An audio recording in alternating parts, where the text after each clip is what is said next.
Pag si VP Sara Duterte ang manalo at magiging bagong presidente dyan sa Pilipinas, sa ating bansa, maniwala kayo.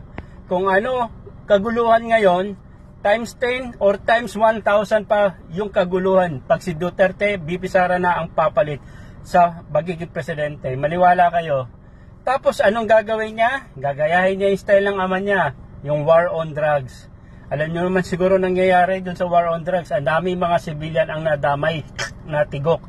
Gagawin ng anak niya yan kasi maghihiganti yan. Ngayon, sana nga, yun yung gusto kong mangyari. Pag yun ang gagawin ni VP Sara, yung mga sumusuporta ngayon sa mga Duterte, sana mangyari din sa pamilya mo at sa'yo ang ginawa ni Duterte, Tatay Duterte nyo. Pati civilian nadadamay. Sana ganun din yun mangyayari sa pamilya nyo. Para doon nyo maranasan ang naranasan ng mga civilian na tinanggalan ng buhay.